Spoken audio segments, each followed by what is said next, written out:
Welcome back to the hardest job ever. If you joined us last week, I went through my birth story. And this week, we're going to be going through Purvi's birth story. For those of you who know Purvi already, she has had twin boys. And so for her, she had a planned C-section for her birth story. So she'll jump into it. But I think the theme between both of us, and it's really important when it comes to birth, expect the unexpected. So on that note, I'll let Purvi take it away. Hell Share yeah. your story. How did it all go down? Before I share my story, I always like to start off with a question that's always unprompted. Would you ever, now looking back at your birth story, for your next pregnancy, would you ever go in without a plan like I did? So for context, I went in with zero plans. I did none of that shit. Karen, would you do that? Yes, I really don't want to make a plan for my Wow, second that's huge. because I I feel did like the not plan expect ruined that. me. I did not expect that out of you. Really? Okay, I feel like really the plan ruined me. So this time around, like I also feel like I already know what to expect, so I don't want to plan anything. Yeah. Okay, great. Wow. Well, come back in a couple years and we'll talk about Karen's second birth. Or maybe your third. Oh God, no, no, no, no. We can't do this again, guys. All right. Okay. Well, yeah, let me kick it off. So mine was a planned C-section, so the actual day of delivery was actually very smooth and very relaxed, unlike Karen's. So it's like I said in the last episode, it's great that you're talking with both of us, so you get two ends of the spectrum here. So all the chaos actually happened leading up to the delivery for me. So with twin pregnancies, you're at a higher risk for delivering early, as that's pretty common knowledge, just because there's two and usually they just kind of outgrow you and it's time to get out. However, I thought I was a badass bitch and I was going to make it full term. So full term with twins is 37 weeks. So when I found out I was having twins, I was like, Dhruv, I'm going to make it 37 weeks. It's fine. I got this. They're going to be full term babies. So that was my plan. And then there was no planning after that. So we ended up deciding to move in with Dhruv's parents, just because twins and it's hard to raise them, so we could use the help. So we made the move from Chicago to Houston when I was around like 30, 31 weeks. Okay, so I was pretty far along at that point. Up until that point, I was perfect. My vitals were perfect. Everything was perfect with the pregnancy. And then I had my first OB appointment in Houston, like 2 days after I moved. And she was like, your BP's looking a little high. Has this been an issue? And I said, no, this has not been an issue this whole time. I was like, maybe I'm just a little stressed out from the move. It's fine. So my OB was like, okay, fine. We'll just continue to monitor. It's not that concerning anyways. So I go back in for twins, it's weekly visits. I go back in the next week and she's like, your BP's really high. I need to do some preeclampsia testing. So for those of you that don't know what preeclampsia is, it happens during pregnancy. It's high blood pressure only during pregnancy. And twin pregnancies are really prone to that just because your blood volume is double what it should be. So obviously then that causes high blood pressure. So she did testing. There's also markers in your urine that they'll find if you truly do have it. So she tested it, just the markers came up a little positive. Like it wasn't like I didn't have any crazy numbers and my BP was only high sometimes and high as in like 140, 150, and then it would come back down. So I was like, I'm fine. I'm fine. And she's like, okay, I need you to monitor your BP every couple hours now. And you need to come in again in a few days because I don't trust this. She's like, this is not looking good. So I was like, you don't know anything. Whatever. This is me denying. Doctor, you know nothing. Yeah, yeah. No. I got this. It's fine. I'm making it to 37 weeks. So then I show up at the next appointment a couple days later. My BP is like 160. A 160 BP is a immediate admission to the ED when you're pregnant. So she was like, yeah, no, you're going to the ER across the street. So I was like, fine, whatever. So I go to the ER, my blood pressure is back down. It's completely normal. They monitor me for 2 hours. They put those little contraction things on your belly where they listened for any contractions, and everything was fine. I was not having any contractions, so they discharged me. And and all my doctors were saying, this is, you're going to get sent to the ER again. This is not looking good for you, but just keep monitoring. So by that point, I was like 33 weeks. Okay. I had my baby shower then. And just to paint you a picture of how out of touch I was at my baby shower, I was like, yeah, I'm fine. I can totally do this whole baby shower thing. I stood for like an hour. My legs were fully swollen, and my Dhruv had to take me home early from the baby shower because I couldn't continue standing. My heart rate was high. It was like in the 120s from doing nothing. And that's how fast I was declining. Oh my God, I didn't know that. Yeah. Yeah. I was unwell at my baby shower. And Oh, I remember her so vividly. Like my mom flew out for the baby shower, and like I was only there for an hour. She came home with me, and we literally just laid in bed during my baby shower happening. oh, Yeah. My feet were like elevated because they were just I couldn't put my shoes back on or anything. It was oh my so God. um so yeah, that's how, but I was denying it the whole time. I was like, my preeclampsia is not really there, even though I'd get out of breath when I Oh would walk my, 5 minutes. Yeah. So then I went for my final OB appointment. So again, I was also, as a background, when you are a twin pregnancy or a high risk pregnancy, you have an OBGYN, but you also have a maternal fetal specialist as well. So you have two doctors. So I was going to both appointments. So I went to my MFM appointment, and it wasn't my regular doctor. So I was very stressed out that she was going to freaking admit me to the ER again. And lo and behold, she was like, you're 160 again, you're going. She was like, I can't have this on my conscience. You're going. You're getting admitted to the hospital now. So that was it. 34 weeks I made it, and I got admitted to the hospital. So it's a huge feat for twin. listen, listen, if I That's could do huge. it again, I could make it all the way. I still sound crazy. Girl. Okay, let's not have twins again, unless you really want them, of course. No, God, no. Oh my gosh, that'd be so scary. That'd be really scary, guys. So at that point, at the 34-week mark, my vitals looked good majority of the time. I just had those spikes of the high blood pressure. So they decided that they were going to let me cook in the hospital for a week. I didn't know that this was a thing until I lived it. So they admitted me to the antepartum unit. So this is when people either go into labor really early or have some complications. So they were like, you can stay here for a week, and we'll try to deliver you at the 35-week mark. So honestly, I'm glad now looking back at it. I'm so glad it happened. It was such a fun little week that Dhruv and I had. And again, the most planning I had done is the week before we kind of knew that I was going to get admitted. So I low key packed my bag, threw some things in there, and we were like, all right, we'll take our bags with us to the next appointment, assuming we'll get admitted. So yeah, I was pretty prepared, honestly. And Dhruv literally flew in that morning. He was still working. So he flew in that morning for my appointment, and then we got admitted to the ER. Oh Or my sorry, God. admitted to the hospital, to the antepartum unit.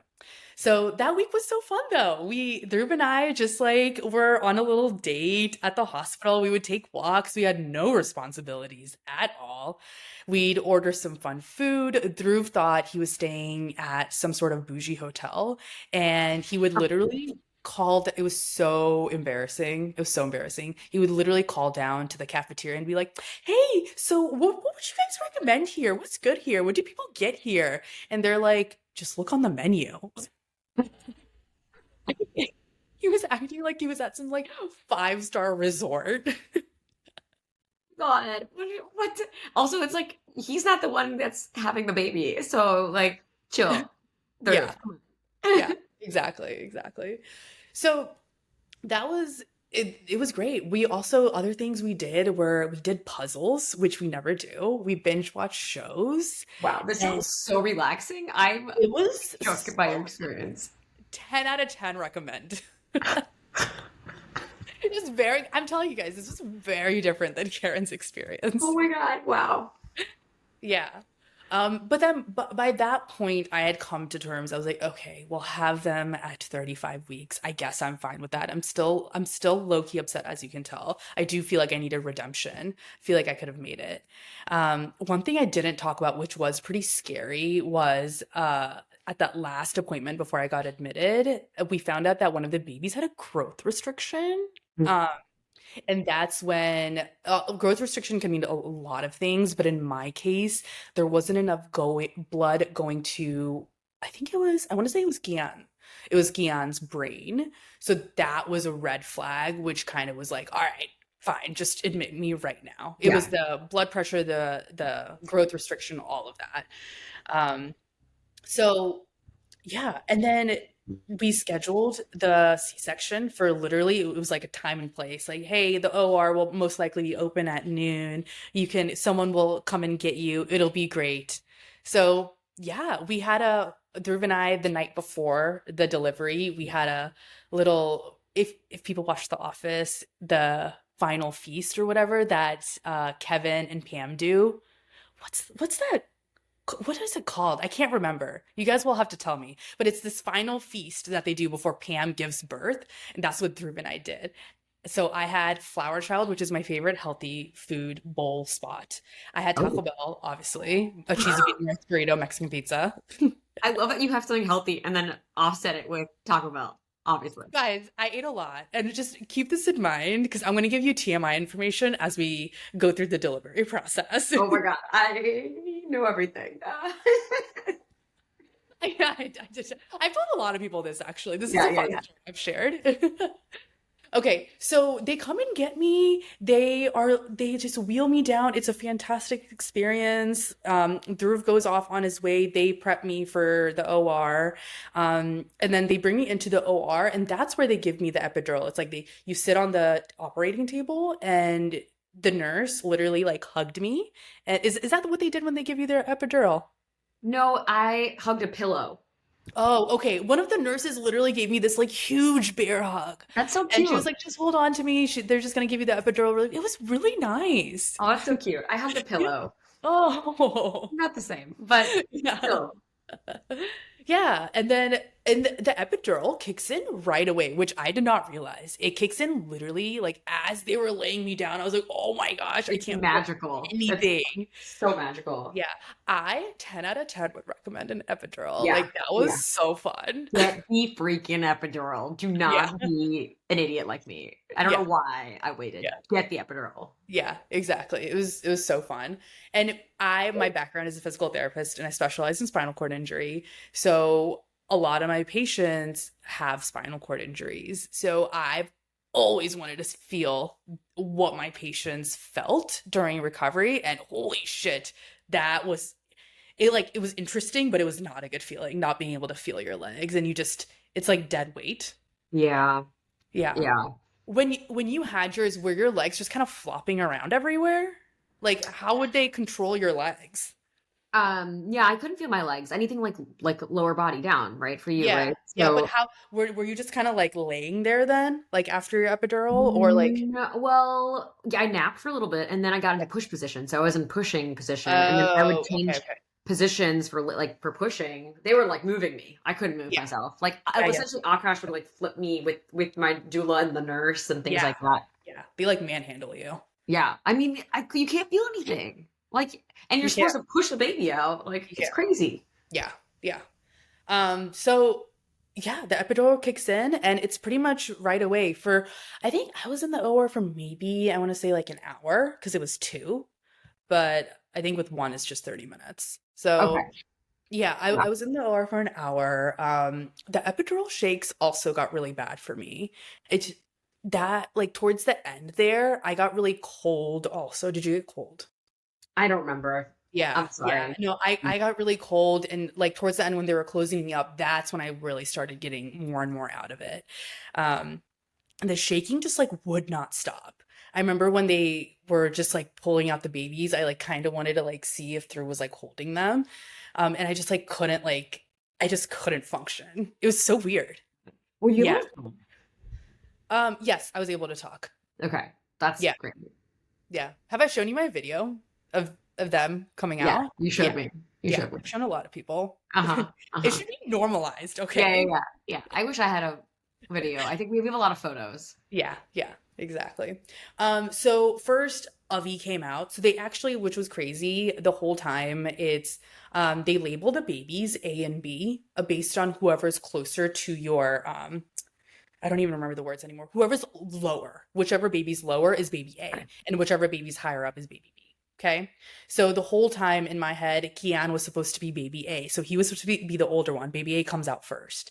But literally in the last minute, they apparently switched and they pulled Avi out. So Avi is the older one and Kian is the younger one. Oh my God. Oh my God. Of course, Kiki. Oh my God. Yeah, yeah. And it matches her personality Yeah. perfectly. Yeah, the older and younger vibes. So Avi was perfectly fine. He came out, heard his cry, great. They brought him to me, did the 5 second hold him to my Aw. face, and that was great. I obviously wanted to hold them more, but they need to be in their warmers when they're NICU babies. Um, and then Gian came out about, I think I want to say a minute later. It's crazy. I don't remember like a lot of the details anymore. I think he came out a minute later, but he didn't cry, similar to Layla. It was delayed. So that was like the longest 30 seconds Yeah. of my life. I remember asking, why isn't he crying? Why isn't he crying? I and like the worst part is like everyone's like, it's okay, it's normal, everything's fine. But I'm like, I They need said, to hear something. Like, why is it so yeah, silent? Oh yeah, my God. yeah, yeah. And Gian also comes out like, Avi came out like really nice and like smoothly. Gian was like a little fish, like coming out of the water, just flapping his hands around everywhere. And still, that matches his personality so well.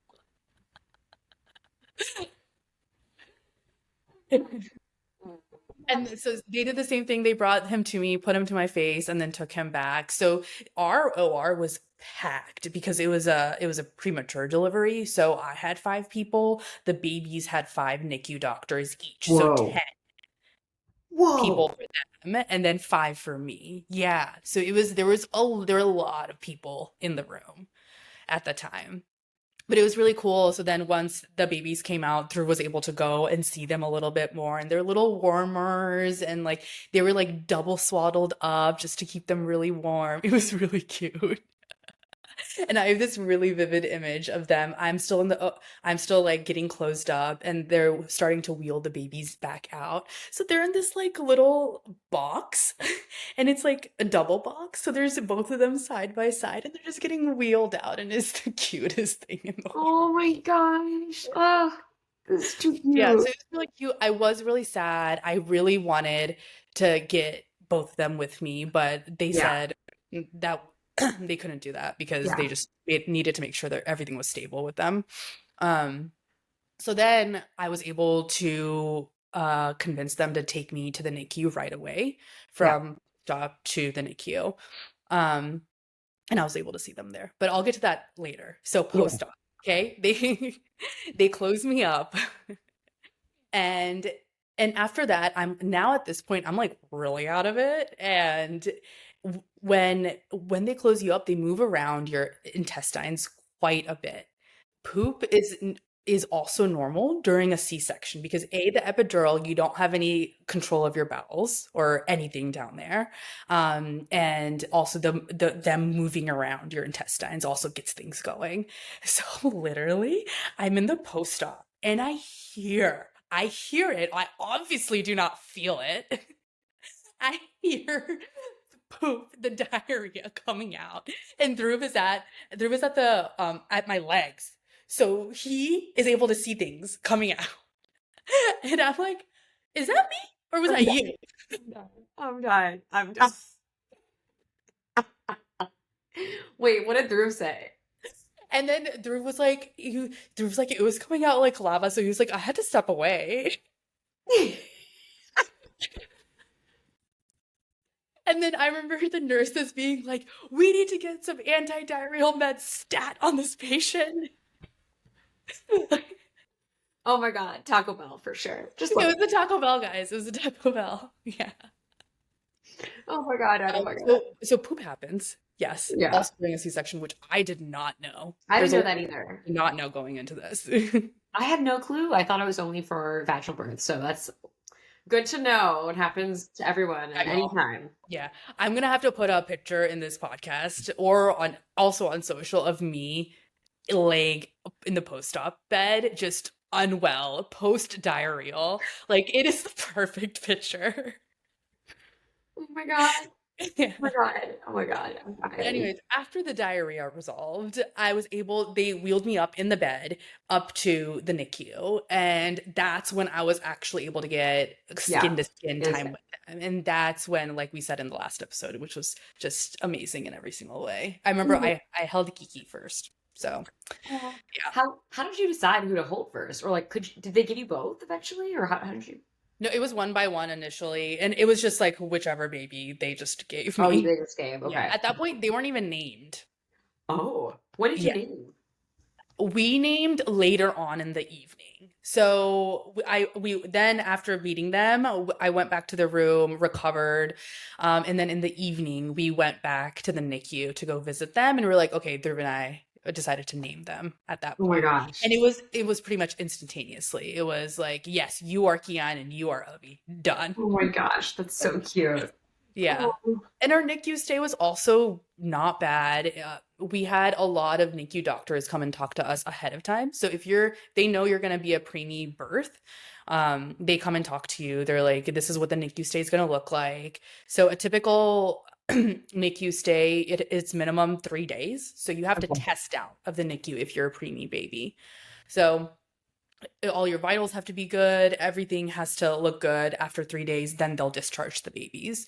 So I was able to, again, advocate for myself. So this is huge. You got to speak up for yourself in the hospital, or else they're just going to kind of run all over you. They don't mean to do that, but that is the healthcare system. Do not get started on the healthcare system in America. Ugh. But that is the system here. So you have to speak up for yourself. If that is one thing you take away from this episode, if you ever have a baby, please speak up for yourself and tell them what the F you want to do. Preach. So I was able to extend my hospital stay as well. So I matched with the babies because typically they discharge you in like a day or two from the hospital. But I was able to stay there 3-4 days through the whole NICU stay because I was like, that's a nightmare. Me leaving the Yeah. babies in the NICU alone, which a lot of people have to do that. But things were looking good. I was like, I know they're going to get discharged Yeah. at the same time.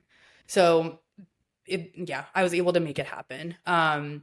However, Kiki on the last day, I don't know if you know this. I don't I know don't if I know know if this either. on the last day, things were looking good. Our pediatrician came in to do the final discharge, and Kiki decided to scream because he wasn't getting enough attention in the NICU. For maybe 30 seconds, he screamed. So he desaturated. His oxygen levels dropped to like 80%. It wasn't even bad. But she's like, legally, I can't discharge him because he Oh my God. desaturated. So I was like, you have to be kidding me. So at that point, my discharge was done. I was going to take both of them, but she said, oh, Kiana has to stay. You can take Avi with you. So yeah, No. the day of discharge, it was me and Avi that left. We had to leave Kian in the freaking NICU for another day.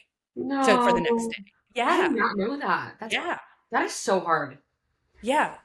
It was stressful, but also I was like, oh, thank God. I only have to deal with one baby tonight, the first night. I was really scared of taking both of them home Oh my together God. and not knowing what to do. Yeah, yeah. Okay, but bless the nurses in the hospital because they teach you so much while you're there. They They teach really you a do. lot while you're there. Our swaddling techniques, Oh my so God. good. I feel like Yeah. if you still asked me to swaddle, I could do it because the way they taught us was so good. They're amazing. They're amazing. Yeah. Yeah, yeah. Yeah. So, okay, so for my C-section, they told me that I could leave after I could pee on my own and like could walk on my own properly. Yeah. Is that what it was like for you too? Yeah. Yeah, Yeah. and That then was you pretty finished much it. though. Okay. But I could pee and walk on my own pretty much like right away. How quickly were you able to do that?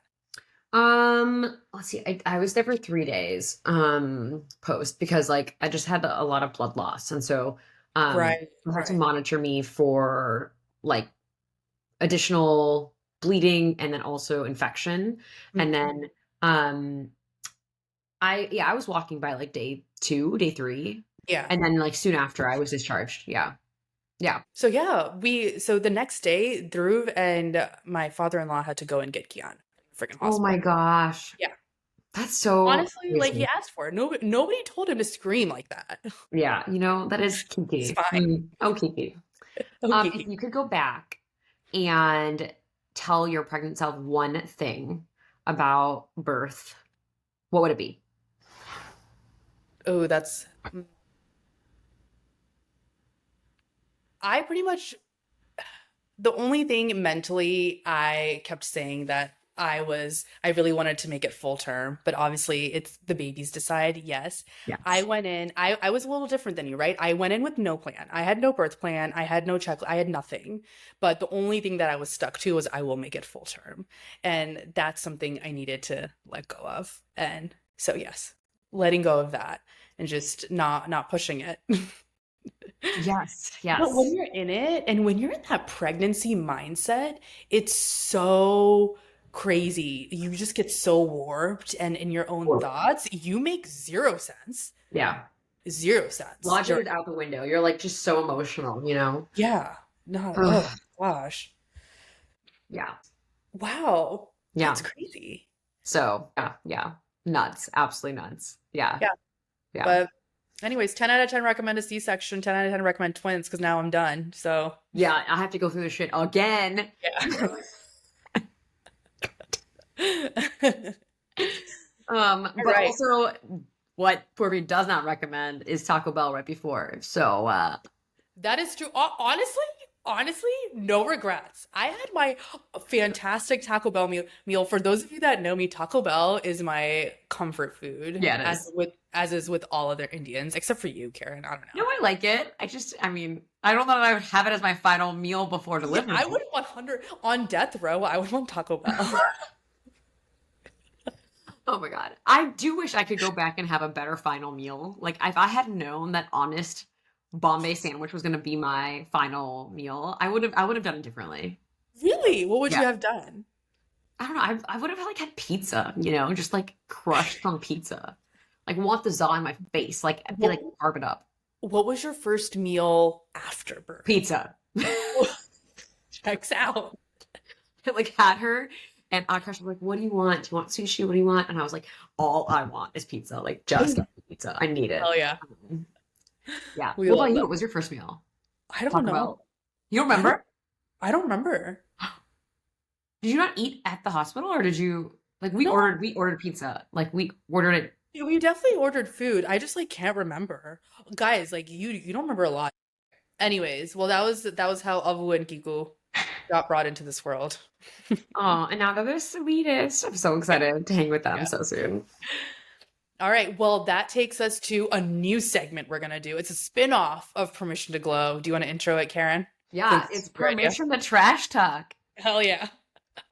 Obviously, we love our children. We love them dearly, but I think it's important to also have the space to be like, oh, they're annoying me. Yeah. Even though we love them so, so much. And so we need to normalize that. It's like we love being moms, but there's also the hard parts to it too. And so we want to take a moment to acknowledge the fact that there are things that are annoying the shit out of us right now. Yeah. There's a lot on my plate right now. Do Well, yeah, you you have two. You have two. And they're in the toddler phase. They're like freaking run around like crazy. they're My just girl's immobile, so yeah. it's great. She's so cute right now. Guys, I was telling Karen that Layla is in peak cute right She's now. in peak cuteness, and let me tell everyone here, Borby is visiting me next month. Yeah. I am fearful for her life because I genuinely think she's gonna be with her and then be like, I need to have my third child. Yes. What if that third child turns into twins? I'm Yeah. scared. And what if that third child is a boy? Oh, Yeah, yeah. better yet, twin boys. You I are might screwed. die. Don't do it. But yeah, so do you want to go first? Yeah, I'll go first. What was I gonna say? Oh, feeding them. They're awful. Do not recommend. They're what, 20 months now? Oh So my now God. all they're interested in is running around. We don't like sitting down. However, at daycare, they sit and eat very nicely and just really follow instructions. But when we come home, we hate sitting. We need to be in constant motion. So meal times are a freaking mess around here. Me and my mill are running around after them, Oh my God. holding the plate and feeding them as they're running around doing God knows what. The other week, they they were obsessed with our minivan. We have a Toyota Sienna, 10 out of 10 recommend. I just got, but they are obsessed with it, and that's where they hang out. So that's where they've been eating their dinners and making a freaking mess. It's just awful. And we work so hard on these meals. My mill makes fresh Indian food. I make this fresh gourmet food, whole food, really organic, spend $1 million on it, and they maybe eat it one day and then don't. Oh my God. Yeah, you keep warning me about this, but it sounds just like It's so just, frustrating. it's so frustrating, and there's nothing you can do about it because that's just them. Oh You my can't get mad at it. That's the toddlers. Every mom goes through it. I hear this all the time, but it's different when you're in it. Yeah, yeah, I can't even imagine. Oh my gosh. But you're doing a good job. Thank What you. you are doing is you and your mill are making delicious, healthy food and you are getting it in their bellies. They're loved, they're nourished. Yeah. And so what if they're feral? It's fine. Like they're just having a good time. Now they're going through a phase with throwing too. So when they Okay. don't want to eat the food, they Okay. throw it in your face like monkeys throwing poop. No. Yeah. No. So Okay, I whenever think you you're need to in an send me a video. especially foul mood, they pick up the piece and they look at you and they're like Oh my God. right in your face. Oh my God. Yeah. That's So crazy. I know. Thank you for the segment, Karen. I love this. I will have a Okay. lot more shit. I I feel like I'm learning so much from you about the toddler phase. I'm honestly terrified, but also can't wait at the same time. I think it's really fun outside of just the craziness. Yeah, yeah. I feel like you're warning me, but you always warn me just because you're like almost a full year ahead, right? Yeah. Oh, do people know that our babies are 1 year apart? Guys, Almost yes. exactly. We didn't even talk about this. Oh, yeah. They're Yeah. just 1 day apart, They're just one day apart. which is crazy, which is crazy, crazy. Yeah, yeah, yeah. Oh my God. My due date was the same date as your boy's birthday. And Layla came the day before and just ruined it. She just couldn't wait. She couldn't wait. Yeah, she couldn't. She had to come. I mean, clearly she was waiting though. She was like, "No, I don't want to leave mom's belly. Like, screw this. Like, screw the She was world." trying to push it to the same date. I think she was. I think she was. Yeah.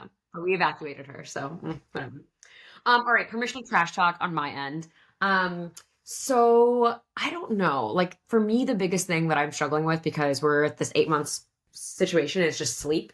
It is all over the place. When at first, like I started around 3 months, she was a great sleeper. Honestly, she like would sleep 10 to 11 hours at night. We were doing great. And then it's like suddenly 6 months hit and it's been Yeah. a mess since. Yeah. It really timed up well when I went back to work. She suddenly was like, Obviously. of course, she was like, "Mom's not here." I need to like just fuck with her to like Yeah. make her suffer even more when she Yeah. is with me. And she said like, might as well make her sleep deprived at work so she like loses her mind, and then maybe she'll just stay with me forever, which Yeah. is where we are here now. Yeah, she won. She She won succeeded. the battle. She Yeah. won the battle. But 6 months, we went through some massive regression when I went back to work, and she was waking up every 2 hours. And I was sleeping on average like 3 hours a night for about 2 to 3 weeks. It was awful, and I had just returned to work, so I was like just dying, not working well, clearly. And I just, yeah, I was really nervous. I wasn't doing my best at the office, but we pushed through. We turned a corner, and then we had all of month like 7. Generally well, like really like put together. She would go down to sleep at 8 p.m. and then wake up at 5 a.m. But 5 a.m. Not ideal, but like it's not terrible, right? I just shifted my entire life to like follow her schedule. So in the sense, like we would be in bed by like 9:30 Yeah. and wake up at 5, right? Yeah. But then me and Akash had no time alone. So we essentially put her down and we're like, now we're rushing to get to bed. Yep. And there was no time. So like that was just so freaking annoying. Like we're still kind of in it. And I thought daylight savings would be the best thing ever. Would like knock her into a Yes. So daylight savings happened like 2 weeks ago, and I was like, this could be it. Maybe now finally, like me and Akash will have like 2 hours at night to like have dinner together or like just talk, maybe like just like hang out, and maybe actually have like a marriage where we do things beyond just talk about Layla and like logistics. Yeah. But this lasted a week, so like everything went forward. So for 1 week, instead of waking up at 5 a.m., she was waking up at 6 a.m. Everything was blissful. Like I was Beautiful. like, Beautiful. oh my God. I thought everything would push back. But that week I learned Layla is actually not an awake window schedule anymore. She's a scheduled baby. She is like routinized, meaning she Oh, prefers no matter what. She wants to go to bed and have her naps at 9 a.m. and 1:30 p.m. Does not matter at all whatsoever. That is oh, what it is. So I thought everything was going to push back, yeah, I but was like gonna share. essentially so I thought everything was gonna be like, okay, everything's pushed back an hour. No, no, no. It's like she is a scheduled baby. Like that's it. Oh That's my, it. She's I I have breeded my clone. yourself, I literally. don't know Yeah, what happened. I don't know that's what what happened. you. And it's crazy. It's not fair because I want to sleep. But I think this is a me problem. This is a me problem. It's definitely you. This is good insight though. You are blaming the correct person, which is you. Oh my God. Yeah. So now okay, but then I think the sun started coming out and Yeah, now we're at a point where she wakes up at 5 a.m. again. you're back on the 5 a.m. grind now to this Yep. day. Yep. So we're just in it. So now Akash and I have no time. We're fully committed to the 5 a.m. We do try to start bedtime earlier at like 7 to get her down by 7:30. But Yeah, no matter what, like she's clockwork, still, between 5 and 5:30. Yeah. dude, wild. Yeah. I'm so Nuts. that Nuts. eventually it'll get better. Maybe when she's like in high school. I don't Oh my God. know. I'm just like, how do people do this with the second baby? Like you would have to do it all together. So I'm That's a question. How do you do this with a second baby? Because we have them on a very strict together schedule. So I don't know what would you do with like throwing a newborn into the mix? other moms tell us. I'll let you know in a few years. Okay. Yeah, yeah, exactly. Okay, before we wrap up, I do have one question. You brought up a really good point. You were like, oh, now I'm on Layla's schedule. Yeah. Before kids, I used to be very much of the mindset that no, the baby will be on my schedule. I will be leading the schedule. I will not be, succumbing to this baby's schedule. And wow, that was the stupidest thought I've ever had in my whole life. And whenever I would see other people out there being on a baby schedule, I'd be like, that's not going to be me. Wow. I'm awful. Yeah. Yeah. Yeah. There's a book called Raising Bebe. Yes, I've And read that. Yes. and I read that when I was pregnant, and I like view this as my Bible. I was like, "Oh my God, Yeah. I will Yes. be like the French mother. I don't Yes. want to be an American mom that just Yes. everything that the baby does. Like I don't want No. to do that at all whatsoever." And then Layla gets here, and I'm like, "That's out the window. Li- I'm an Yeah. American mom. Screw it. Like I have succumbed to Layla. I revolve around her. I Yeah. I was at a brewery this weekend, and I brought all my purees. I'm like I did sipping my too. beer. What? Still, I literally we went to a brewery this weekend and I had the same thought in my head. I'm like, wow, I am that mom who has succumbed to them because I literally brought their whole dinner with me to the Same. brewery just Same. because it makes my life easier. It's just so much more convenient. But let me tell you what their dinner was. I am that Gujarati mummy. Tell me, what'd you make? I made khichdi and I put it in a thermos and I brought that with me. Oh my God, that's next I level. fed them khichdi at the brewery. Oh my God, I'm dying. That's amazing. Good for you. Yeah. I had Layla at the brewery and I made her eat green beans, Hmm. carrots, and then raspberries for dessert. Nice. Yeah, yeah. Yeah. Yeah, there's no way. I'm not gonna give them brewery food. And also, like, I don't know, like, when I'm gonna get around to ordering food and just, it's so much to manage. I got my thermos, my khichdi right here in my bag. Okay? All right. Yeah. Raising baby, funny. That was cute. Yeah, that was cute. Yeah, yeah. Well, I think that wraps up our episode. Thanks for listening in on my birth story, which was honestly overall very chill. 10 out of 10 recommend. I cannot wait for my planned one next time. You've Yeah. inspired me. Exactly. Well, come back next week. We'll talk about Karen's birth plan and my lack of birth plan, as well as some tips and tricks for your hospital stay, things to bring with you. Karen will be providing all of that. I'll give a few funny examples Oh along my the God, oh my God. way of things I forgot. And we'll talk a little bit more about those first few days, like when you're in the hospital, if you do stay 24 hours plus, like what to expect, what we went through. Again, we went through C-section, so that's just one side of the story. So we want to make sure you're informed. Yeah. Well, thanks for coming to the hardest job ever. Please like, subscribe, and follow. See you next week.